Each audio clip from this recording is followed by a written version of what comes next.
अस्सलाम वालेकुम नाज़रीन, आसिम नसीर ऑफिशियल के साथ हाजिर खिदमत हैं। पाकिस्तान में इस वक्त जो अफ़गानिस्तान की सूरत हाल है, उस बिगड़ती हुई सूरत हाल से जहाँ पर पाकिस्तान एक मरतबा फिर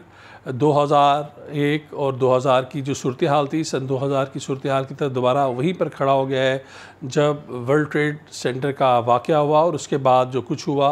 वो पाकिस्तान में बसने वाले और पाकिस्तान के अलावा अफ़गानिस्तान के बसने वाले उन्होंने उस पर जो भी बीती वही सूरत हाल इस वक्त दोबारा से हो रही है। अमेरिका की फ़ौजों का इनखला जहाँ पर अफ़गानिस्तान में खाना जंगी की तरफ बढ़ रहा है, वहाँ पर ही पाकिस्तान के ऊपर भी डूम और दीगर जो है जो दबाव हैं वो बढ़ते जा रहे हैं। आज की जो मौजूदा सूरत हाल है, एक तरफ सियासी अदम इस्तेहकाम है और पाकिस्तान को चलाने वाले हुक्मरान कहते हैं कि पाकिस्तान को अंदरूनी और बैरूनी दोनों महाज़ों पर ख़तरात हैं। उसके साथ साथ आज हम बात करेंगे ना सिर्फ हम इमरान ख़ान का जो इंटरनेशनल मीडिया को उन्होंने बयान दिया और उससे कबल भी जो उन्होंने बयानात दिए ख़ास तौर पर अफ़गानिस्तान के हवाले से, उसके ऊपर थोड़ा सा हम तनकीदी जायज़ा लेंगे और अवाम उस हवाले से क्या कह रही हैं उस पर बताएँगे। लेकिन उसके साथ साथ किसको एम्पायर का है इंतज़ार और एम्पायर की अब ज़रूरत क्यों पाकिस्तान में दोबारा से पड़ रही है और लोगों की नज़रें या सियासी जमातों की नज़रें एम्पायर की तरफ क्यों है, इसके ऊपर भी हम बात करेंगे। लेकिन उसके लिए हम आपको कहेंगे कि आप हमारी इस वीडियो को देखें, लाइक करें, सब्सक्राइब करें और बेल आइकन को लाजमी प्रेस करें ताकि हमारी लेटेस्ट वीडियो से आपको आगाही मिलती रहे। पाकिस्तान की ख़ारजा पॉलिसी जिस तरह चल रही है आपके सामने ही है। हमेशा से ही ख़ारजा पॉलिसी के ऊपर जो हमारा एक मखसूस थिंक टैंक है और जो मखसूस हल्के हैं वो हमेशा से ही ख़ारजा पॉलिसी को मुरतब करते हैं। और आप अगर आप अक़वाम मुत्तहिदा में जनरल असम्बली की तकरीर को भी उठा के देख लें, भुट्टो साहब से लेकर आप आज तक की अगर हम बात कर लें, माजी में जितने भी JE के सेशन हुए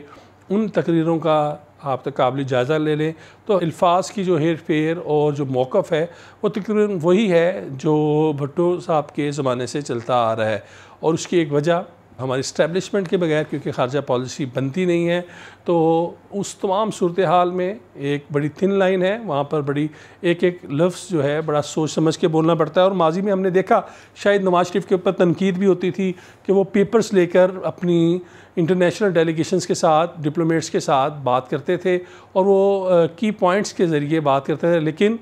गुज़िश्ता 3 साल में हमने देखा कि पाकिस्तान में जहाँ पर एक नया पाकिस्तान बन रहा है, चाहे वो महंगा पाकिस्तान है या जैसा भी पाकिस्तान है वो तो आप उसका अंदाज़ा लगा सकते हैं। लेकिन ख़ारजा पॉलिसी एक बड़ा सीरियस मसला है। इसके ऊपर ख़ास तौर पर जो आज की सूरत हाल है अफ़गानिस्तान की, उसके बाद तो हमें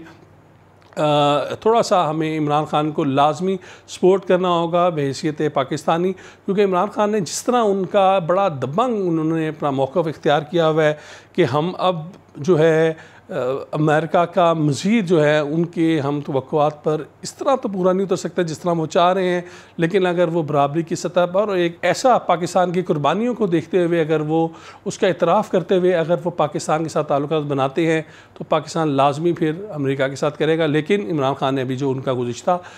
इंटरनेशनल मीडिया के साथ भी इंटरेक्शन था उसमें उन्होंने बड़ा दो टोक अल्फाज में कहा, जिस तरह उन्होंने कहा कि हमने 20 साल की जो गंद है अफ़गानिस्तान का, पाकिस्तान अब उसमें नहीं पड़ेगा और उसे साफ़ करने की ज़िम्मेदारी पाकिस्तान की नहीं है। इसी तरह उन्होंने पाकिस्तान की जो कुर्बानियाँ थीं, 70,000 से ज़ायद हमारे आर्म फोर्सेस के भी, हमारे दीगर फोर्सेस के जवान, हमारे सिविलियन आम चलते हुए राहगीर जो उसमें शहीद हुए इस अफ़गान जंग के बाइस जो अमेरिका ने मुसल्लत की अफ़गानिस्तान में, और उसे उसमें मिला भी कुछ नहीं। लेकिन मासवाए पाकिस्तान अफ़गानिस्तान के अंदर जो सूरत हाल रही और जो दहशत गर्दी की जो लहर रही वो उसके अलावा इन दो ममालिक को कुछ नहीं मिला। आज जो अफ़गानिस्तान में होने जा रहा है, कहा जा रहा है कि अगर काबुल को भी तालिबान उन्हें उसे फ़तह करते हैं, उस पर अपना कब्ज़ा करते हैं, तो उसके बाद जो खाना जंगी है शायद वो थमेगी तो नहीं, बेशक उसके अंदर थोड़ा सा कमी आ जाए। लेकिन आज की जो सूरत हाल है वो बड़ी ही होलनाक है। और इस तमाम सूरत हाल पर जो पाकिस्तान के हमारे वज़ीर ख़ारजा हैं वो भी अपना ना सिर्फ बयान दे चुके हैं, लेकिन हम थोड़ी सी बात करेंगे अफ़गानिस्तान की इस ख़ारजा पॉलिसी के साथ साथ हम जो चीज़ देख रहे हैं सियासी जमातों से जो हमारी बात हुई है कि वो इमरान ख़ान के इस बयान को कैसे लेते हैं। तो उसे वेलकम तो सब कर रहे हैं, लेकिन शायद हम भी ये महसूस कर रहे हैं कि काश हमारी अपोजिशन अगर इमरान खान के साथ हो, इमरान खान के साथ हम आवाज़ हो, और पाकिस्तान की खारजा पॉलिसी के अंदर अपोजिशन लीडर और दीगर जो सियासी जमातें हैं उन तमाम को ऑन बोर्ड लेकर अगर एक बयान दिया जाए तो वो ज़्यादा मजबूत पाकिस्तान की आवाज़ पूरी दुनिया तक पहुँचेगी। इमरान खान की तरफ से बहुत बड़ा वाशगाफ और बड़ा उन्होंने बोल्ड अंदाज से उन्होंने कहा कि हमें भी मालूम है कि अमेरिका भारत का स्ट्रेटजिक पार्टनर बन चुका है और शायद इस वजह से ही हमारे साथ हो रहा है, क्योंकि उन्हें कहा जा रहा था कि उन टेलीफोन कॉल्स नहीं आ रही और कोई राब्ता नहीं हो रहा। उस तमाम चीज़ों के ऊपर इमरान खान ने बड़ा खुल के उन्होंने बात की, लेकिन उन्होंने साथ साथ ये भी कह दिया कि अब हमारी तरफ कोई फ़ौजी अड्डे देने के हवाले से ना देखे। तो इन तमाम चीज़ों पर इमरान खान की जो बात है अवामी पल्स में तो ये बहुत ज़्यादा मकबूल हो रही है, हर शख्स इसे सराह रहा है। लेकिन शायद हम भी ये समझते हैं और अपोजिशन की जमातें भी यही समझती हैं कि अगर हमारी अपोजिशन की दीगर जमातें और जो कौमी धारे के अंदर जितने भी लोग हैं अगर वो भी यकजुबान होकर ये बात करें तो इसका इम्पेक्ट ही और होगा। अमेरिका बिलाशुबा सुपर पावर है और इसमें कोई शक व शुबा नहीं है कि अमेरिका के अपने इंटरेस्ट हैं पाकिस्तान में और वो पूरी दुनिया में उनके अपने इंटरेस्ट है और वो अपने इंटरेस्ट को देखते हुए ही तमाम चीज़ें करता है। लेकिन हमें भी आइंदा का जो मुस्तकबिल है उसके लिए जहाँ पर अगर हमने इस तरह की बोल्ड स्टेटमेंट देनी है उसके साथ साथ हमें अपनी डिप्लोमेसी जो है उसे भी या डिप्लोमेटिक जो अदाब हैं उन्हें भी मलूज़ खातिर रखना होगा। और मेरा ख्याल है कि चाइना का एक बड़ा कलीदी अब रोल होगा अफ़गानिस्तान में, क्योंकि वो अफ़गानिस्तान का चाइना भी नेबर है और उस हमसायगी के बाइस पहले तो चाइना इसके अंदर नहीं बढ़ा, लेकिन क्योंकि इस वक्त जो उसकी चाइना की सूरत हाल है वो एक इमर्जिंग सुपर पावर बन रहा है या हम कह लें बन चुका है। और उस सुपर पावर का अब देखना है कि चाइना इस तमाम सूरत हाल में क्या किरदार अदा करता है, क्योंकि पाकिस्तान के अंदर जो मैसिव कार्रवाइयाँ की गई दहशतगर्दी की, अभी दासू का वाक़या था, हाफ़िज़ सईद साहब की रिहाइशगाह के करीब लाहौर में जोहर टाउन में बम धमाका हुआ, ये तमाम चीज़ें, और इसके अलावा कोयटा में पे दर पे वहाँ पर जो धमाके हो रहे हैं और जो एक मरतबा फिर दहशतगर्दी की तरफ जाता हुआ नज़र आ रहा है। तो ये तमाम जो साजिशें हैं इसके ताने बुने वो हैं रा और अफ़गानिस्तान की जो उनकी सिक्योरिटी एजेंसी है उनसे मिल रहे हैं और उनकी इंटेलिजेंस एजेंसी अफ़गानिस्तान की और उसके साथ राह मिल के ये तमाम चीज़ें कर रहे हैं। और उस पर मेरा ख्याल है कि इमरान खान का जो स्टैंड है और इमरान खान और उनकी काबीना जिस तरह इस केस को लड़ रहे हैं ये बहुत ही मौसर अंदाज से लड़ रहे हैं। लेकिन एक चीज़, हम हाइब्रिड वार की बात करते हैं, लेकिन हाइब्रिड वार के अंदर अगर आप अपनी सियासी जमातों को भी ये कह देंगे कि ये गद्दार हैं और शायद जो ट्वीट्स रीट्वीट्स हो रही हैं और आप एक सोशल मीडिया के मवाद को इस कंपैरिजन में ले चलें कि ये इंडिया के आलाकार हैं, तो ये बड़ी नाइंसाफ़ी होगी। क्या ये मुमकिन है कि पाकिस्तान की दो ऐसी बड़ी जमातें उनकी तरफ भी कुछ हिस्सा किया गया, पीटीएम की तरफ लाया गया, लेकिन जो वो दो जमातें जो कि हुकूमत साजी में रहीं उनके जो कायदीन हैं वो पाकिस्तान में वज़ीर आज़म रहे, अगर उन जमातों के ऊपर गद्दारी के सर्टिफिकेट दिए जाएंगे और कहा जाएगा कि नहीं ये यहीं से सब चीज़ें चल रही हैं, तो वो फिर किस तरह आपके साथ बैठेंगी और किस तरह जो नेशनल डायलॉग है और कोई भी जो मामला है उसके ऊपर खुलकर बात करेगी। तो उसमें मेरा ख्याल है हुकूमत को इस वक्त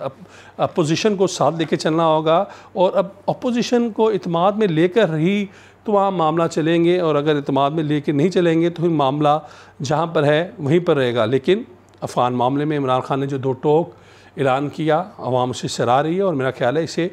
इस बयान को लेकर ये एक बड़ा कर्जियस उनका बयान है और इसमें हर शख्स जो है उन्हें क्रेडिट दे रहा है। लेकिन ये तो रही अफ़गानिस्तान की बात। अब हम थोड़ी सी बात कर लेंगे पंजाब में इन हाउस तब्दीली का बार बार बिलावल भुट्टो ज़रदारी कह रहे हैं, क्या इन हाउस तब्दीली हो सकती है या नहीं हो सकती। कुछ लोग कह रहे हैं कि शायद मुस्लिम लीग नून एम्पायर की तरफ ज़्यादा देख रहा है और शायद इसीलिए कभी बार बार वो कह रहा है कि मैं पाँव भी पड़ जाऊँगा और मैं उन्हें मना के लाऊँगा नवाज शरीफ को। और इसी तरह उनकी क़यादत अब तो बड़ा खुल के कहना शुरू हो गई है कि जब तक एम्पायर न्यूट्रल नहीं होते इन हाउस तब्दीली का कोई फ़ायदा नहीं होगा। और एम्पायर न्यूट्रल होते हैं या नहीं होते ये तो बात की बात है, लेकिन मुस्लिम लीग नून और पीपल्स पार्टी की जो फ्रंट में तो उनकी लड़ाई चल रही थी पीडीएम की, लेकिन बैकडोर उनके राब्ते में मुसलसल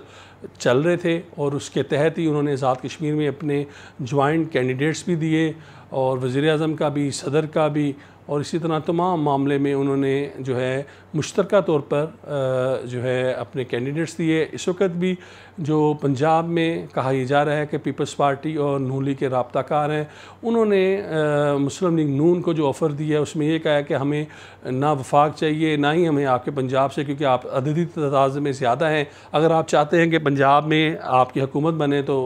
सो बिस्मिल्लाह। पहले कहा जा रहा था चौधरी परवेज़ इलाही को वज़ीर आला बनाने के लिए पीपल्स पार्टी दबाव डाल रही है, लेकिन अब कहा गया है कि अगर हमजा शहबाज भी आएंगे तो हमें कोई इतराज़ नहीं, या कैंडिडेट आपका ही होगा। और उसके साथ साथ अगर नून लीग चाहती है कि वफाक में भी वो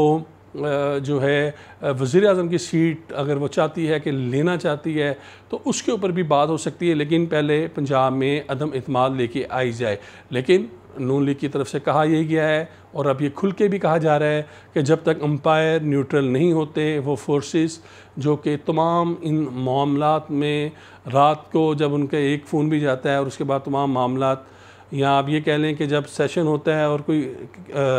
MPA MNA जब ईवान की तरफ आ रहा होता है और रास्ते में उसका पेट्रोल ख़त्म हो जाता है तो आप समझ सकते हैं कि वो कौन करते हैं और शायद उनकी तरफ इशारा वो कर रहे हैं और बार बार कह रहे हैं कि अगर ये न्यूट्रल नहीं होंगे तो फिर कोई भी मूव लाने का फ़ायदा नहीं। लेकिन मूव आती है या नहीं आती, एक बात मैं आपको बताता चलूँ और ये बड़ी अंदर की बात है कि नून लीग के कैंप में हमजा शहबाज की गैर हाज़िरी का पंजाब असम्बली में तो चौधरी परवेज़ इलाही भरपूर फ़ायदा उठा रहे हैं। मुस्लिम लीग नून के MPs जो हैं बारी बारी एक लाइन लगी हुई है कि चलो जी चलो अवाने स्पीकर चलो अवान स्पीकर चलो। तो नई पंजाब असम्बली की बिल्डिंग बन गई है, अवान के अंदर कोई नहीं आता, लेकिन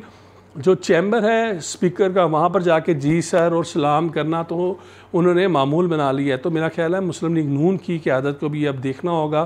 कि अगर उन्होंने इसी तरह सियासत की तो जो चौधरी परवेज़ इलाही हैं वो बड़े ज़ीरक सियासतदान हैं और चौधरी परवेज़ इलाही कोई इसमें शायबा नहीं है कि वो एक बड़ा जो नून लीग के अंदर डेंट डाल सकते हैं, उनके अंदर सलाहियत भी है। और अगर वो किंग्स पार्टी अगर बन रही हुई और कहा भी जा रहा है कि बन भी रही है तो फिर नून लीग के वो लोग जो अभी सामने आके भी स्पीकर के चैम्बर में जाके उन्हें सलाम कर रहे हैं, कल को वो नून लीग का कैंप छोड़ कर उधर जा सकते हैं। तो ये बड़ी डेवलपमेंट हो रही है कि अगर इन हाउस तब्दीली की तरफ ये नहीं जाते नून लीग, अगर ये इतनी ही पुरतमाद है कि हम इस तरह ही जाएंगे और इलेक्शन में जाएंगे और बग़ैर तैयारी के हम जनाब इलेक्शन जीत लेंगे, तो ये कोई इतना आसान नहीं है, ये बड़ा मुश्किल होगा नून लीग के लिए भी। और अब एम्पायर का अगर इंतज़ार करना है तो पीपल्स पार्टी के तो रहनुमाओं ने खुल के कह दिया है कि अगर आपने इंतज़ार ही करना है तो फिर अगले इलेक्शन में भी अल्लाह हाफिज़। तो इसी बात पर हम इख्तिताम करते हैं। हम उम्मीद करते हैं कि आप आसिम नसीर ऑफिशियल को लाइक करेंगे, सब्सक्राइब करेंगे और बेल आइकॉन को भी प्रेस करेंगे ताकि हमारी लेटेस्ट वीडियो से आपको आगाही मिलती रहे। इंशाल्लाह आपके पास एक नए टॉपिक के साथ फिर हाज़िर होंगे। अल्लाह हाफिज़।